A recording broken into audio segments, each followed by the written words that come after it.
कनक inter college द्वारा संचालित smart classes में आपका स्वागत है। मैं सुनील वर्मा और मैं आज आप लोगों को सामाजिक विज्ञान कक्षा 10 में मूल अधिकार नामक चैप्टर पढ़ाने जा रहा हूँ।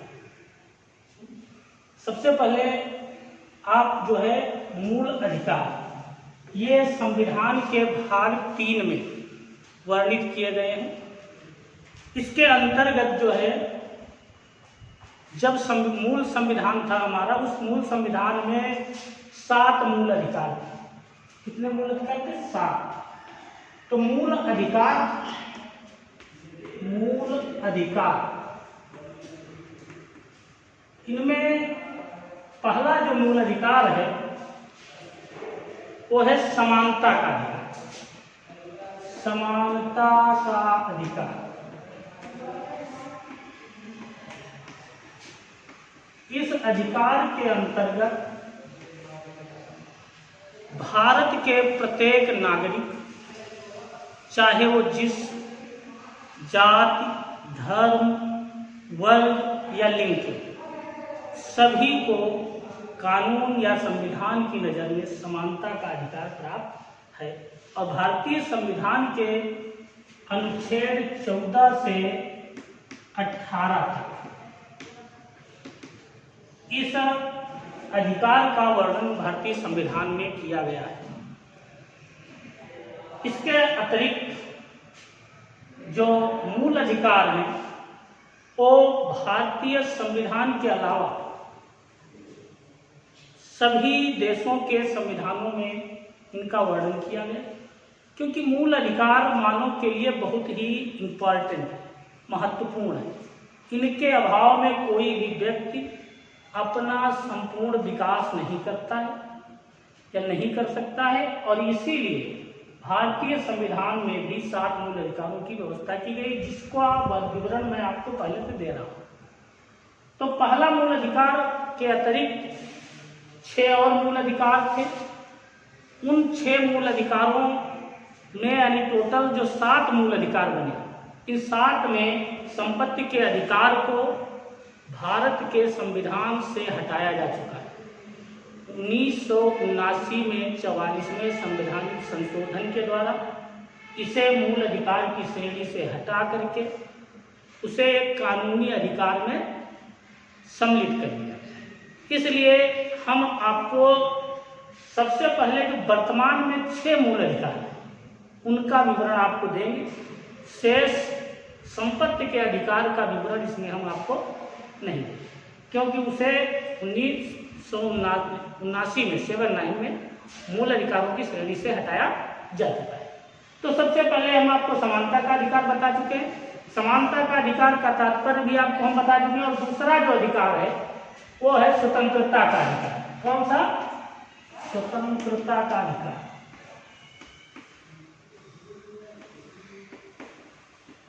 स्वतंत्रता का अधिकार, इस अधिकार के अंतर्गत भारत के प्रत्येक व्यक्ति को कई स्वतंत्रताएं प्राप्त हैं। जैसे उसको कहीं भी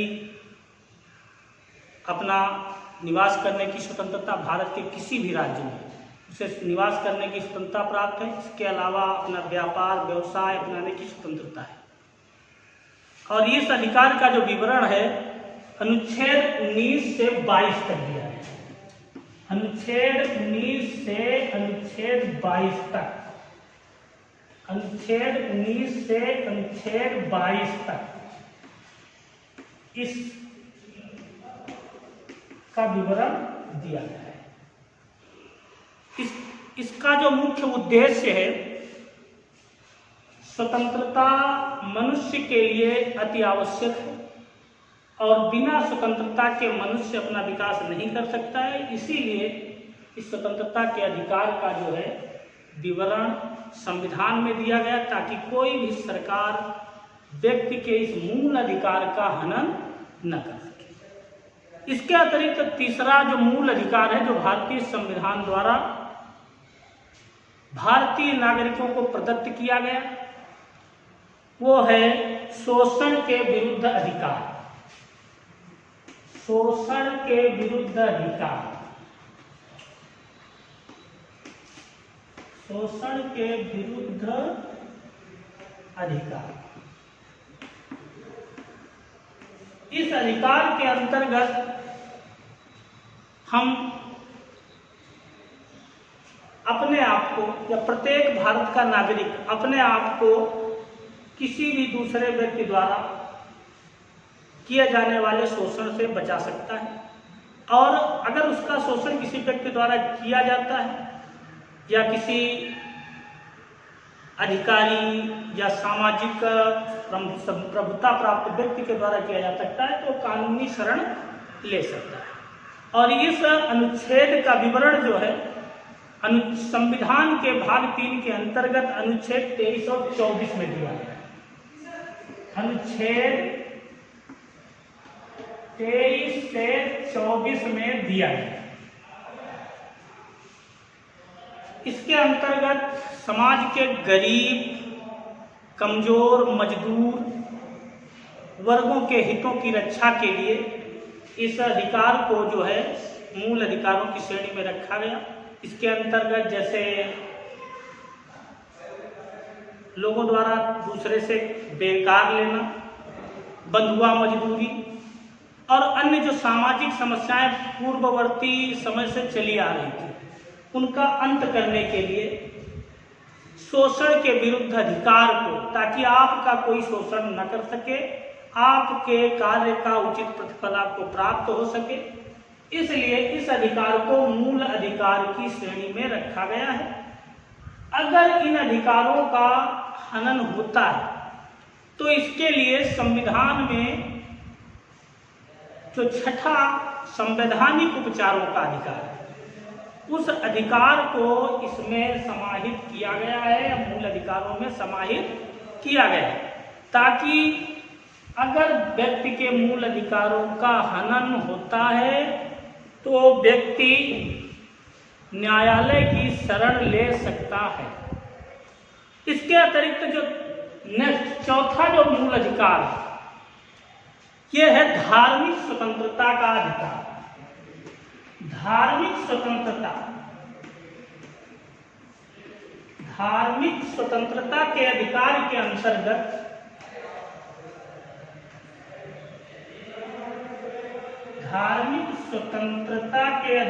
के अंतर्गत व्यक्ति को किसी भी धर्म को मानने,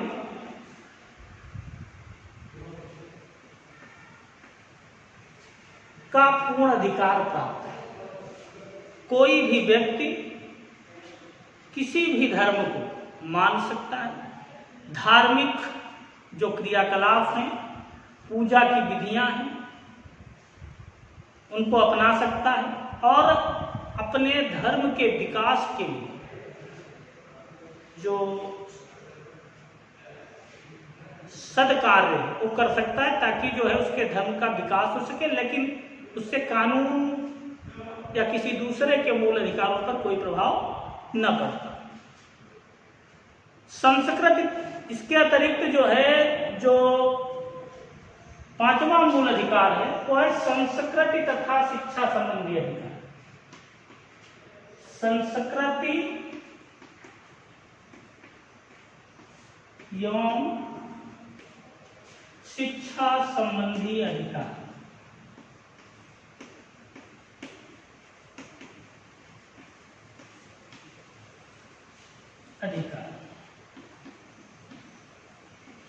जो संस्कृति और शिक्षा संबंधी अधिकार है अनुच्छेद 29 और 30 में, अनुच्छेद भारतीय संविधान के अनुच्छेद 29 से 30 में। इसके अतिरिक्त जो इसके पहले का मूल अधिकार है धार्मिक स्वतंत्रता का, ये अनुच्छेद 25 से 28 तक, अनुच्छेद 25 से 28 तक दिया गया। आप लोगों को अध्ययन करते समय मूल अधिकारों के साथ साथ उनकी संविधान में अनुच्छेद वाइज स्थिति को भी याद करना है, ताकि आसानी रहे। और भविष्य के दृष्टि से अक्सर कॉम्पिटिशन्स में इसका उपयोग हम कर सकते हैं, अपने जीके को बढ़ाने में इसका उपयोग कर सकते हैं। इसलिए अनुच्छेद वाइज आप मूल अधिकारों का विवरण याद करें तो बेटर। इसीलिए मैंने सभी अनुच्छेदों का विवरण सामने जो है मूल अधिकार के दे दिए। संस्कृति और शिक्षा का तात्पर्य हर प्रत्येक वर्ग, जाति या फिर जो है धर्मावलंबी को अपनी संस्कृति के संरक्षण, उसके रख रखाव और उसके विकास के लिए पूरे प्रयास करने का अधिकार प्राप्त है। उसे धार्मिक शिक्षा ग्रहण करने, अन्य लोगों के लिए या जो अन्य धार्मिक समूह के लोग हैं उनके विकास के लिए धार्मिक शिक्षा का प्रबंध करने का भी अधिकार है। ये मूल अधिकार संविधान में होने के कारण किसी भी तरह का कोई सरकार या जो है समूह इसमें कोई बदलाव नहीं कर सकती और जब तक कि इसमें विशिष्ट संशोधन न किया जाए। इसलिए अधिकारों के सुरक्षा ज्यादा मजबूत होती है। इसके अतिरिक्त जो छठा मूल अधिकार है वो है संवैधानिक उपचारों का अधिकार। संवैधानिक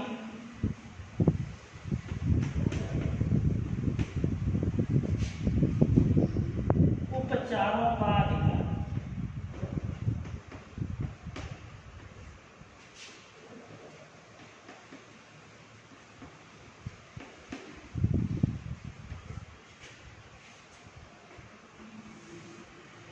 ये मूल अधिकारों में 1979 के पहले जब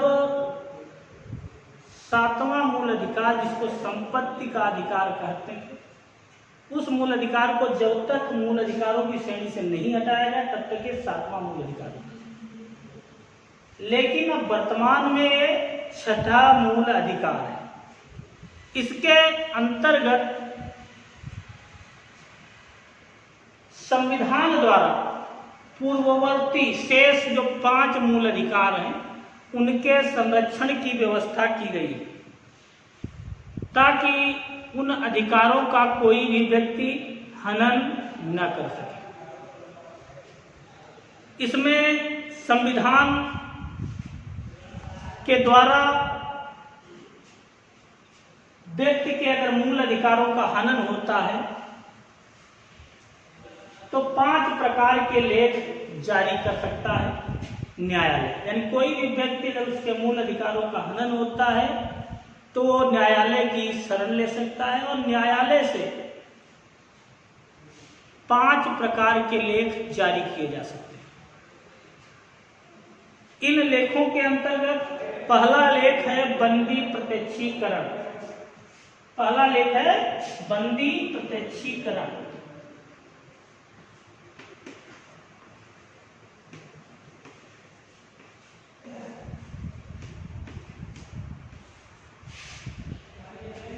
बंदी प्रत्यक्षीकरण का तात्पर्य यह है कि अगर किसी व्यक्ति को बिना किसी कारण के पुलिस गिरफ्तार करती है तो उसे 24 घंटे के अंतर्गत न्यायालय के सम्मुख उपस्थित करना अनिवार्य है और ये आदेश संबंधित न्यायपालिका के द्वारा दिया जाता है ताकि व्यक्ति के अधिकारों का संरक्षण हो सके।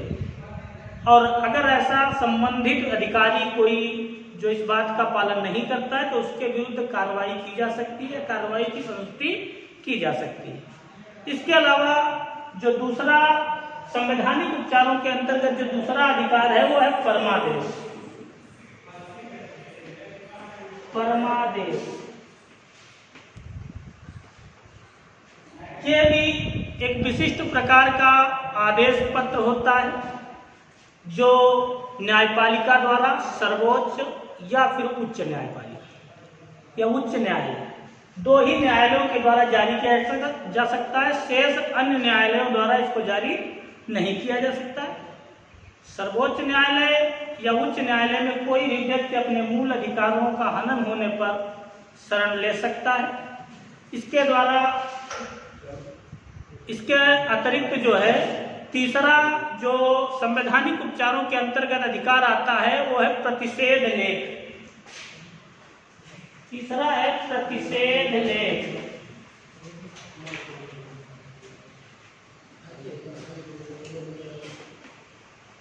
इस लेख के अंतर्गत अगर कोई व्यक्ति या कोई अधिकारी अपनी शासन द्वारा प्राप्त शक्तियों से अधिक या उससे सीमा से बाहर जाकर के कार्य करता है तो उसके अधिकारों पर निरंकुश लगाने के लिए, उसके अधिकारों पर अंकुश लगाने की जो है न्यायालय संस्तुति कर सकता है और उस पर जो है अपने तरफ से जो उसको प्रतिबंधित कर सकता है। इसके अतिरिक्त अधिकार परीक्षा और उत्प्रेषण। चौथा है अधिकार परीक्षा।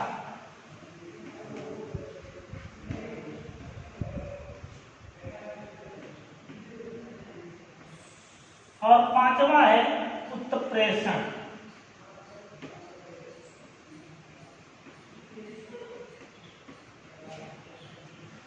संवैधानिक उपचारों के अधिकार भारतीय जो मूल अधिकार, इन मूल अधिकारों में सबसे महत्वपूर्ण अधिकार हैं। इसीलिए डॉक्टर अंबेडकर ने संवैधानिक उपचारों के अधिकार को मूल अधिकारों की आत्मा कहा। आप लोगों को रिवाइज रहना चाहिए। ये अधिकार इतने महत्वपूर्ण हैं कि इनके अभाव में आप मूल अधिकारों की स्वतंत्रता की या उनकी स्वायत्तता की गारंटी भी नहीं दे सकते। तो सबसे पहले हम आपको जो मूल अधिकार का टॉपिक पढ़ा रहे थे उसके बारे में मैंने आपको 6 मूल अधिकार पढ़ा दिए। सबका विवरण भी दिया है, लेकिन वीडियो को ज़्यादा लंबा न करने के उद्देश्य से मैंने ज़्यादा विस्तृत रूप में इनका विवरण नहीं दिया है। फिर भी आप लोग एक बार इसको रिवाइज कर सकते हैं ताकि आपको टॉपिक दोबारा पूरा आसानी से समझ में आ सके। तो दोबारा आप लोग समझ लीजिएगा मूल अधिकार किसे कहते हैं। संविधान द्वारा प्राप्त वह अधिकार जो मानव जीवन के लिए या अपने नागरिकों के लिए बहुत ही आवश्यक होते हैं, जिनके अभाव में कोई भी व्यक्ति अपना संपूर्ण विकास नहीं कर सकता है, उसे मूल अधिकार की श्रेणी में रखते हैं। भारतीय संविधान द्वारा नागरिकों को मूल संविधान में 7 मूल अधिकार दिए गए थे, जिसको 44वें संवैधानिक संशोधन 1979 में हटा दिया गया। इसकी कुछ अपनी समस्याएं थी, जिन समस्याओं के कारण इसको हटाया गया। अब संपत्ति का अधिकार जिसे कि हटाया गया वो केवल एक कानूनी अधिकार बचा है और उसे संविधान के 301 की धारा में रखा गया है और कुछ विशिष्ट परिस्थितियों में आप कानूनी अधिकार की तरह उसका उपयोग कर सकते हैं, लेकिन मूल अधिकारों की तरह नहीं। तो जो शेष 6 मूल अधिकार बचे हैं उसको दोबारा रिवाइज करा देते हैं आप लोगों को। समानता का अधिकार, अनुच्छेद 14 से 18 तक इन अधिकारों का विवरण दिया गया है। इसके अंतर्गत सभी व्यक्ति चाहे जिस धर्म के हों, जाति के हों, रंग के हों या फिर लिंग के हों, सभी को समान अधिकार भारतीय संविधान द्वारा दिए गए हैं। दूसरा, स्वतंत्रता का अधिकार। व्यक्ति को अपने जीवन जीने, कहीं भी भारत में भ्रमण करने, निवास करने तथा किसी भी तरह का व्यवसाय अपनाने जो कि कानूनी रूप से प्रतिबंधित न हो की पूरी स्वतंत्रता है। लेकिन अगर कानूनी रूप से प्रतिबंधित है या सरकार द्वारा कानूनी रूप से उसको प्रतिबंधित किया गया है तो उसे आप विवाद समझिए, इसको अपवाद है एक तरह से। शोषण के विरुद्ध अधिकार। इसके अंतर्गत किसी भी व्यक्ति के द्वारा आपको बेरोजगार या बेकारी या बेकार आपसे नहीं भराया जा सकता, आपको बिना पैसे दिए श्रम नहीं कराया सकता, या आपकी इच्छा के विरुद्ध आपसे कोई श्रम नहीं ले सकता। धार्मिक स्वतंत्रता, भारत में रहने वाले प्रत्येक व्यक्ति को किसी भी धर्म को मानने, तो धार्मिक आचरण करने की पूर्ण स्वतंत्रता भारतीय संविधान द्वारा दी गई है। इसके अतिरिक्त संस्कृति तथा शिक्षा संबंधी अधिकार, अपनी पुरानी संस्कृति, अपने व्यवसाय और अपने धार्मिक और जो है अन्य जो सांस्कृतिक जो है पैतृक संस्कृति है उसके संरक्षण का आपको अधिकार है। और इसके अतिरिक्त उपर्युक्त मूल अधिकारों के संरक्षण के लिए आपके पास संवैधानिक उपचारों का भी अधिकार भारतीय संविधान द्वारा आपको दिया गया है, जिसके अंतर्गत आपके मूल अधिकारों का उल्लंघन होने पर आप उच्च न्यायालय या सर्वोच्च न्यायालय की शरण ले सकते हैं। उच्च न्यायालय या सर्वोच्च न्यायालय आपके इन अधिकारों की रक्षा के लिए, जैसा कि मैंने आपको पहले बताया है कि 5 प्रकार के लेख जारी करता है। तो मैं आपको मूल अधिकारों के बारे में पूरा विवरण दे चुका हूं, इसलिए मैं चाहता हूं कि अब ये वीडियो यही समाप्त हो।